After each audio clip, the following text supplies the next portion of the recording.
I have developed a really bad habit. I keep saying I'll tell the story of me and my dad, and then I don't. The first time I thought I was ready to tell it was for Amy Ferris's new book. It's called Shades of Blue. It's going to be amazing. You can order it on Amazon. Anyway, Amy asked me to contribute a piece, and I really wanted to, but I was too scared. I felt like all the other writers were going to be more talented, and I chickened out.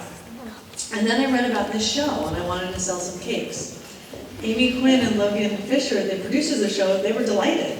So I started planning. But then I realized you guys might be confused to see me selling gray cakes in the theater lobby. And then maybe I should get up here and explain the whole gray cake thing. So once again, I offered to tell my story. And you know what? The same thing happened. I sat at my computer and I wrote draft after draft, doing my best to access my English literature degree and feeling like a miserable failure. I think a big part of the problem is that the story of me and my dad is really long. It's 51 years and 353 days long to be exact. And there's just not time for that today. So after a whole lot of fretting, I'm just going to tell you the simple story of how the Depressed Cake Shop was born, which will explain the gray cakes, which will hopefully encourage you to come visit us after the show and say hi before I have to get on a plane to Los Angeles, and try some cake and maybe even buy one of the cute shirts we're selling. It may be hard to imagine, but I used to be a pretty fancy Hollywood executive. I had a cool job and a big office and a cute boyfriend who lived in London. I traveled all over the world and I met movie stars and I went to the Academy Awards. Someone who worked for me is actually here today. Her name's Tracy, and if you ask her, she'll tell you, I used to be kind of fancy. But then my mom got sick and she died, which was awful, so much more awful than I ever could have imagined. And then 18 months later, my dad had a psychotic break. I must admit that before 2008, I'd never heard the term psychotic break or the term voluntary hold. I certainly didn't know that ECT was the politically correct term for electroshock therapy. And most crucially, I had no idea that this scary thing I'd only seen in movies was a preferred treatment for patients with severe bipolar disease. But you better believe I learned those things really fast, because I just lost my mother and there was no way I was going to lose my father. The company where I worked had been somewhat patient when my mom was sick, but they were none too pleased to hear that I had another parent in crisis. My mom's illness had been a relatively straightforward, albeit hideous affair.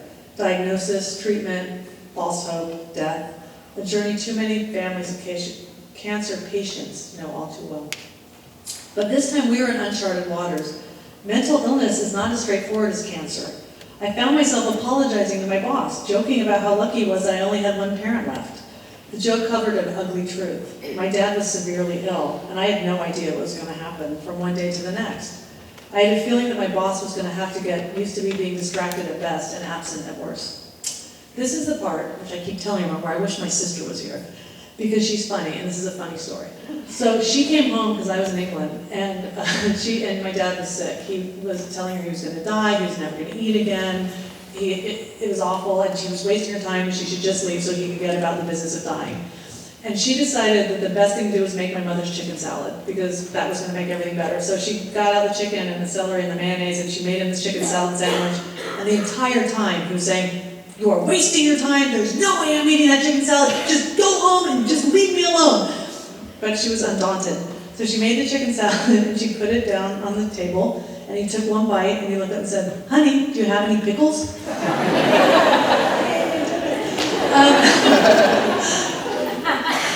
That's totally a joke story. We now refer to that as the last good moment.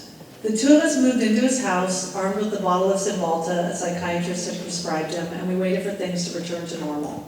That never happened. Our dad refused to eat, he wouldn't shower, he wouldn't come out of his room, he sobbed that he wanted to die. His doctor never returned our increasingly frantic phone calls. We were all alone and we were terrified. One sleepless night on the computer, Googling desperately to find any solution, I read that UCLA had a treatment center for geriatric psych. I naively called to make an appointment. I discovered that our dad could not be hospitalized unless he was obviously suicidal or homicidal. Abject despair and a complete break from reality are apparently not severe enough symptoms to warrant hospitalization in my home state of California. After 1,000 calls, we finally found a doctor with admitting privileges, and we finally obtained a bed at UCLA. This was the beginning of a 7-year journey that ended in 2014 when our dad passed away at our home, surrounded by his daughters, my sweet beagle at his side. I will spare you the details. But I will say now that I truly believe my dad was a superhero. Over the course of those 7 years, I learned he had suffered with this disease his entire life, and he had battled mightily to have joy, a family, children, a successful career. My dad was bipolar, but he was a Harvard MBA, an avid photographer, a loving husband, a champion bridge player, a great storyteller, and an obsessed Seinfeld fan. Because of the stigma that surrounds mental illness, he and my mother were closeted for their entire marriage. I dream of a world where mental health is discussed openly, where daughters like me know exactly who to call when they need help for their loved ones. So this brings me back to the cake shop. It's really simple. We sell great cakes to symbolize that depression is like a gray cloud over an otherwise beautiful world. We give the money we raise to local charities. Today's proceeds will go to This Is My Brave to help them continue to produce shows like this one. There's a quote I love from Mother Teresa. Not all of us can do great things, but we can do small things with great love. I want to do my part to help people who are suffering one gray cake at a time. My dad was brilliant and talented and funny and accomplished. His depression was only a part of who he was. He also loved to inspire people by giving them framed quotes. So I'm going to leave you with one I found, written by Dean Koontz. Where there's cake, there's hope, and there's always cake.